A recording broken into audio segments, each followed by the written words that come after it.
ये राजनीति करने वाली पैसे की ताकत और भाड़ा पर और जाति के सेंटिमेंट पर लाई हुई भीड़ नहीं है। ये भीड़ है माँ और बेटे के विश्वास का। तो पीट के गोली मार के भगाया जा रहा था गुजरात। हमको लोगों ने कहा कि मत जाइए, मार देगा। हमने कहा जीने थोड़े आए हैं। पूर्णिया ने कभी हराया नहीं। पूर्णिया ने हमेशा मुस्कुराने का, खुशियों का ताकत दी। उसके बावजूद भी मात्र 32,000 से एक व्यक्ति चुनाव जीता, वो भी बड़ी पार्टी से। मेरी मां निर्दलीय थी, कांग्रेस समर्थित उम्मीदवार थी और यहाँ के हमारे दोस्तों ने, बुजुर्गों ने मां को चुनाव लड़ाया। पूर्णिया ने कभी हराया नहीं। पूर्णिया ने हमेशा मुस्कुराने का, खुशियों का ताकत दी। मैं आज यहाँ, ये राजनीतिक आज सभा नहीं है। ये सभा किसी जाति में नफरत पैदा करने के लिए नहीं है। ये सभा हिंदू मुसलमान, रहियांगी या मजहब के नाम पर नफरत पैदा करने वाली भीड़ नहीं है। ये बैकवर्ड फॉरवर्ड करने वाली राजनीतिक भीड़ नहीं है। ये किसी जाति को गाली देने के लिए भीड़ नहीं है। ये राजनीति करने वाली पैसे की ताकत और भाड़ा पर और जाति के सेंटिमेंट पर लाई हुई भीड़ नहीं है। ये भीड़ है माँ और बेटे के विश्वास का। ये भीड़ है रिश्तों का। ये भीड़ है प्यार का। ये भीड़ है खुशियों ढूंढने का। ये भीड़ है मुस्कुराने के अवसर ढूंढने का। पूर्णिया के व्यवसायी भाई आज दुकान बंद करके यहाँ आए हुए हैं। पान वाले, टेम्पू वाले, ठेला वाले, रिक्शा वाले, फल वाले, सब्जी वाले, अंडा वाले, दूध वाले, हर मजदूर आज मजदूरी छोड़ दिया। हर जनप्रतिनिधि अपना काम छोड़ दिया। हर लोग अपना घर छोड़ दिया और रंगभूमि मैदान में पूर्णिया अपने परिवार और अपने बच्ची के खुशियों के लिए आज रंगभूमि मैदान पहुंच गए। रंगभूमि मैदान ये सेवा और न्याय की भीड़ है। हम आज कुछ नहीं बोलेंगे आपसे। जो लोग इस देश में या इस बिहार में राजनीति करते हैं, वो आम आदमी की खुशी नहीं ढूंढते। वो आम आदमी को मुस्कुराने का अवसर नहीं देते हैं। हिंदुस्तान के 130 करोड़ की आबादी, मेरा सवाल है इस देश के पीएम और सीएम से, इस देश के नेताओं से, आजाद हिंदुस्तान के बाद 84 करोड़ लोगों को 5 किलो अनाज पे जिंदा क्यों रखा जाता है? इसके जिम्मेदार कौन है? व्यवस्था, संविधान, सिस्टम, पदाधिकारी, नेता, माफिया और दलाल।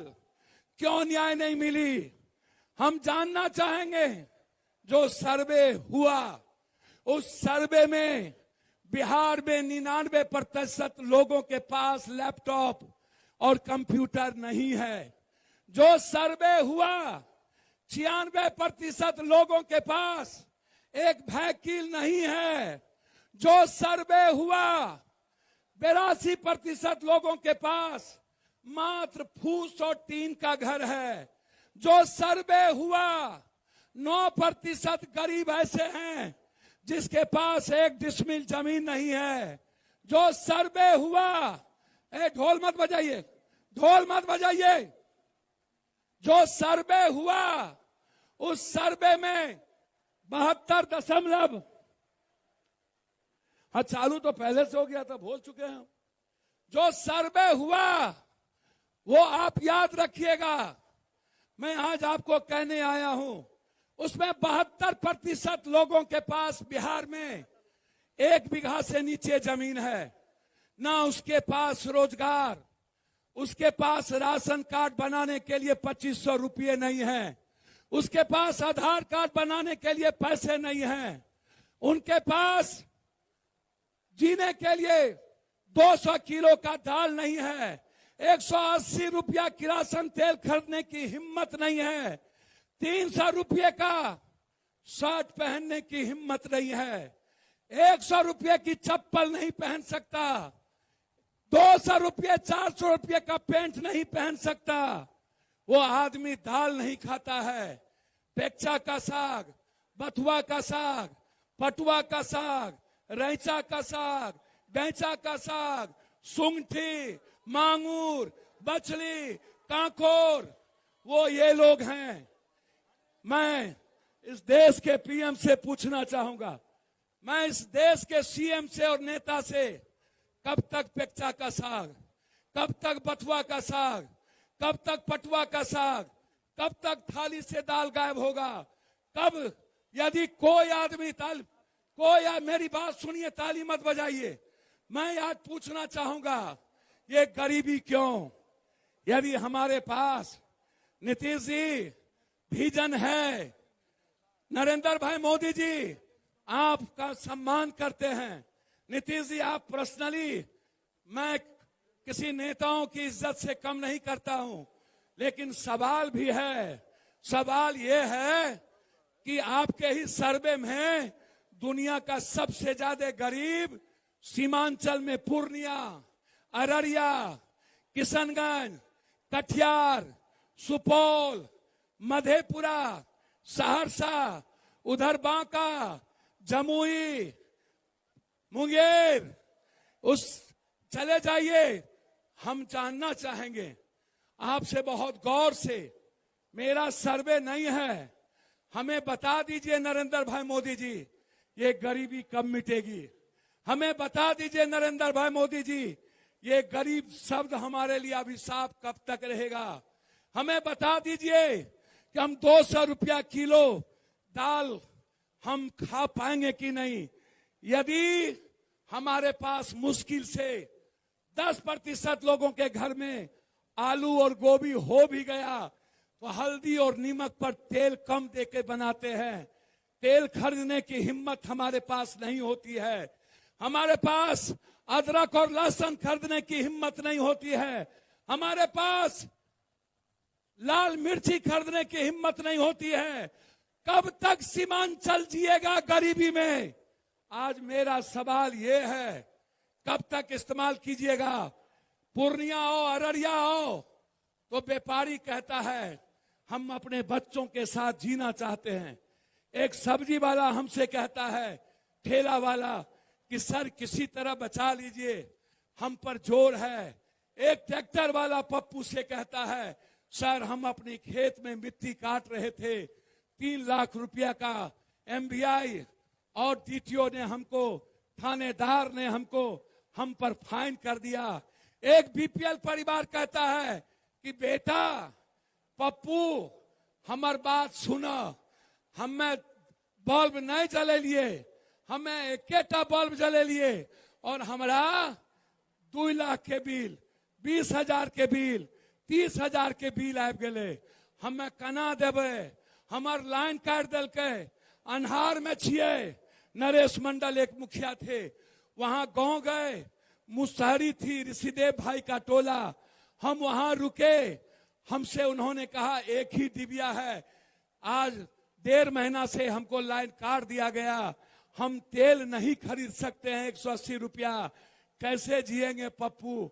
एक माँ हमसे बोली, हम 300 घर में 27 दिनों के यात्रा में खाना खाए, एक भी आदिवासी के घर में हम साग को छोड़ कुछ नहीं मिला हमें, एक भी। हमारा एक अध्यक्ष था बरहारा कोठी में, हम उनके यहाँ खाना खाए, लाल चावल आदिवासी का, उनके यहाँ थोड़ी सी सब्जी मिली, वो भी नीचे लगा हुआ था क्योंकि तेल वो ज्यादा नहीं दे पाया। आप सोचिएगा कि एक बच्चा क्या चाहता है, एक नौजवान 100 रुपये का चप्पल नहीं पहनना चाहता, वो चाहता है कि उसकी भी बहन, उसकी भी बेटी, उसकी भी माँ 1000 से 2000 का साड़ी पहने, उसकी भी बहन, हमारी बहन 2000 का कम से कम सूट पहने, हमारा भाई छोटा कम से कम 600-800 का शर्ट पहने, लेकिन वो आंसू दफन हो जाता है। जात पात में, हिंदू मुसलमान में वो आंसू दफन हो जाता है कि हमें लड़ने की हिम्मत नहीं देता। ये आप सोचिए। मैं आपसे कहना चाहता हूं दिल की बात। आज मैंने आपको नहीं बुलाया, आपसे मैं हर दिन मिला, आपसे डेली हम मिले। जितने लोग थे, आप आज यहां जितने लोग हैं उतने आज सड़कों पर, दूर तक सारे बसें बाहर, इधर बसें। लेकिन मैं पूर्णिया के जनता से पूछना चाहूंगा, हम कब तक परीक्षा दे कोसी सीमांचल के लिए? जब हम याद करिए सिंहेश्वर में विधायक बने थे, एक भी बीडीओ, सीओ, एक भी डॉक्टर, एक भी, मैं डॉक्टर का विरोधी नहीं हूं, मैं डॉक्टर की इज्जत करता हूं, डॉक्टर से प्यार करता हूं। मेरे घर में भी 14 डॉक्टर है, मेरी बहन, मेरे बहनें, मेरा भाई, मेरा परिवार डॉक्टर है। मैं व्यवस्था के खिलाफ हूं। मैं क्या चाहता हूं? एक भी जगह गरीब, मैं आम आदमी का राज चाहता हूं, आम आदमी की आजादी चाहता हूं, आम आदमी को ब्लॉक में भगवान माना जाए, आम आदमी को सीओ भगवान माने, आम आदमी को CO, BDO, collector, ADM, DCLR भगवान माने। लेकिन ये दरोगा कहता है नहीं, तुम मेरे पैर की धूली हो। ये सीओ कहता है नहीं, मैं भगवान हूं, मैं रावण बैठा हुआ हूं। एक ही इंसान में भगवान और रावण दोनों होता है। ये पदाधिकारी और नेता चोर चोर मुसेरे भाई, क्या कारण है कि आम जनता की इज्जत नहीं होती है? आम जनता आज मालिक नहीं है। मैं बेटा के नाते, जब मैं एमएलए बना था, तब जब आपने हमको 5 बार एमपी बनाया, तब याद करिए अब हमें कितना परीक्षा दूं। मैंने जब 90 में बने तो मैंने भ्रष्टाचार मुक्त किया था पूरे ब्लॉक से। हम पूर्णिया में 24 घंटा बिजली, 23 घंटा बिजली दिए, जब भारत में 8 घंटा बिजली नहीं थी। हम पूर्णिया में भ्रष्टाचार को नकेल कसे थे और हमने चुनौती ली थी। आम जनता का राज था। हम हर दुख सुख में, चाहे होली हो, चाहे दुर्गा पूजा, चाहे वो छठ हो, हम कहीं के एमपी रहे या कहीं रहे, पूर्णिया का एक वक्त, चाहे ईद हो या बकरीद, चाहे अरुल का पूजा हो, चाहे आदिवासी का, चाहे दलित का पूजा हो, चाहे किसी का, पप्पू यादव वहां पहुंचता है। हमसे आप क्या चाहते हैं? पूरा देश जब डर रहा था कोरोना से, तो अकेला आपका बेटा कोरोना से लड़ रहा था और पूरे देश की सेवा पप्पू यादव अकेला कर रहा था। हमसे कितना आप चाहते हैं? जब इस हिंदुस्तान में पीएम सीएम से लेकर एक मां अपने बेटे को छोड़ दिया, एक पिता अपने बेटी को छोड़ दिया, एक बेटा बाप को छोड़ दिया, पति पत्नी को छोड़ दिया, पत्नी पति को छोड़ दिया, भाई भाई को छोड़ दिया, बहन भाई को छोड़ दिया, सबने अपनों को छोड़ दिया। अकेला पप्पू यादव, हमने सबको अपना बना लिया और सबको गले लगाया। हर अस्पताल पप्पू यादव गए, सबके लाश को दफनाए, सबके लाश को जलाए। आपके गूगल पर है। जब पटना के बाढ़ में सारे सीएम और पीएम सो गए थे, सबने अपनों को छोड़ दिया, सुशील मोदी घर छोड़ दिया, तब पप्पू यादव ने सुशील मोदी के घर को अपना लिया और वहां पप्पू यादव पहुंच गया। वो राजेंद्र नगर, वो कौन जाति थी? या तो लाला थे, या तो बैस थे, या मरवाड़ी थे, या भूमिहार समाज के लोग थे। मैंने कभी आज तक नहीं जाना कि मैं कौन जाति हूं।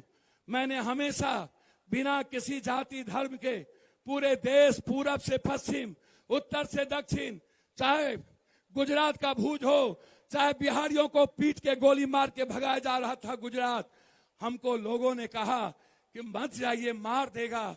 हमने कहा जीने थोड़े आए हैं। हम एयरपोर्ट पर पहुंचे, गुजरात के कुछ गुंडों ने कहा आज लौटने नहीं देंगे। जहां बिहारी को गोली मारा गया था, वहां जब हम गए, मेरे मुंह पर ईंट फेंका गया, बोला रात होने दो, मार देंगे। हमने कहा मरना मंजूर है, लेकिन एक के बाद जब पप्पू आ गया, एक भी बिहारी को छू दिया, या तो मैं जिंदा रहूंगा या तो गुजरात का गुंडा जिंदा रहेगा। आप पूछिए, आप पूछिए कौन हिम्मत किया था। आप पूछिए मणिपुर के गुंडों को, जब बिहारियों के घर जला दिए गए, अकेला पप्पू यादव मणिपुर पहुंचा। आप पूछिए आसाम के गुंडों को, जब बिहारी भगाए जा रहे थे तो आसाम में पप्पू यादव पर बम चलाए गए। आप पूछिए महाराष्ट्र के गुंडों को, जब राज स्टूडेंट को मार दिया गया, अकेला पप्पू यादव पहुंचा बॉम्बे के स्टेशन और उसके लाश को हम लोगों ने पटना यूनिवर्सिटी में दफनाया।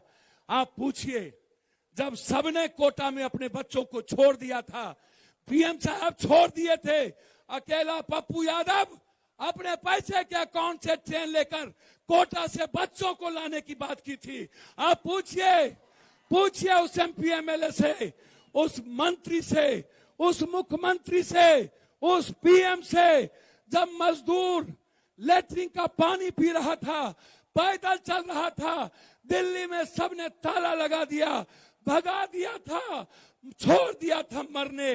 अकेला पप्पू यादव हर मजदूरों के अकाउंट में 2-2 हजार रुपया, 34 करोड़ रुपया हमने भेजने का काम किया। ये मोदी और सीएम ने नहीं भेजा। हम हर घर को, दिल्ली में कोई मजदूर नहीं था जहां पर 1 महीने का राशन नहीं पहुंचाए। सब सोशल मीडिया पर है। कब छोड़े आपको, कब? हर हमेशा बिहार के बेतिया से लेकर किशनगंज तक, बिहार के सासाराम और बक्सर से लेकर बांका तक, भागलपुर तक, कटिहार तक, मधेपुरा सुपौल से लेकर जयनगर से लेकर हर माफिया, मुजफ्फरपुर, हर अपराधियों के खिलाफ अकेला लड़ने की हिम्मत दिखाई। क्या था मेरे पास? सिर्फ आप थे। मेरे पास कुर्सी नहीं थी, हम एमएलए एमपी नहीं थे। आप सोचिएगा, याद करिएगा, बिना एमएलए एमपी जो पप्पू दुनिया को दे सकता है, जिस दिन सीमांचल और कोसी की जनता एक बेटे के तरह मां का आशीर्वाद मिल जाएगा, उस दिन हवा भी पप्पू यादव के पूछे बगैर नहीं चलेगा इस बिहार में। याद करिएगा, दिन भी रात होगी, रात उजाला होगा, अंधरिया रात नहीं होगी। 2 बजे रात तक शहरों उजाले होंगे, 12 बजे तक हर पूर्णिया, हर इलाके की बेटी, हर मां, हर बहने किसी कोस्ता में, किसी बरिस्ता में, किसी जगह अपने भाई और अपनी मां के साथ, अपने पति के साथ मुस्कुरा रहा होगा। याद करिए वो सपना, जब आपकी आंख में आंसू नहीं होंगे, जब आपके भीतर ये उम्मीद खत्म हो जाएगी। जहां से दुनिया का रास्ता बंद होता है, वहीं से पप्पू यादव का रास्ता शुरू होता है। सारे रास्ते बंद होने के बाद मैं क्या चाहता हूं मां? मैं चाहता हूं हर बेटी पढ़े। मैं वादा करता हूं 10th के बाद जिस बेटी को पढ़ने के लिए पैसा नहीं होगा, यदि मैं शादी करने के लिए अपनी बेटी की मदद कर सकता हूं, तो पढ़ने के लिए भी एक पिता की तरह अपनी बहन और बेटी की मदद करूंगा। ये वादा है मेरा। मैं आपको वादा करता हूं, जो बेटी मां यहां बैठी है, जिस घर में इंटर किया हुआ बेटी होगी, उसका सर्टिफिकेट लेके आ जाना। मैं नौकरी दे पाऊंगा या नहीं, लेकिन बगैर उस बच्ची को रोजगार दिए पप्पू यादव सोएगा नहीं। ये मैं वादा करता हूं आपको। मैं वादा करता हूं 5 साल के अंदर हर मोहल्ले में 200 आदमी, 200 इंटर किया हुआ बेरोजगार लड़का हो या बेटी, 10,000 परिवार को पप्पू यादव यदि रोजगार नहीं देगा, ऑनलाइन होगा। ऑनलाइन सब देखिएगा। कितना बोलूं, जो आदमी कुछ नहीं रहने के बाद, हर घटना में जाने के बाद, हर गरीब की जिंदगी के लिए जीता हो, हर की उम्मीद हो बच्चे की तरह। मैं आपको ये विश्वास दिलाता हूं, ये जो 10,000 परिवार की बात मैंने किया, 5 साल पहले, 6 महीना पहले, हम आपके हर मोबाइल पर वो 10,000 का नाम भेज देंगे, जिसको पप्पू यादव, जो बिलो पॉवर्टी लेन है 1 बीघा के, लगभग 2 बीघा से नीचे परिवार, कोई भी जाति धर्म के लोग जो इंटर किया होगा, उसके रोजगार की गारंटी पप्पू यादव की होगी। ये मैं आपको वचन देता हूं। मैं आपको वादा करता हूं, आप कहते हो राशन कार्ड, आधार कार्ड, आप कहते हो जमाबंदी, मोटेशन, इस पूर्णिया का रजिस्ट्री बंद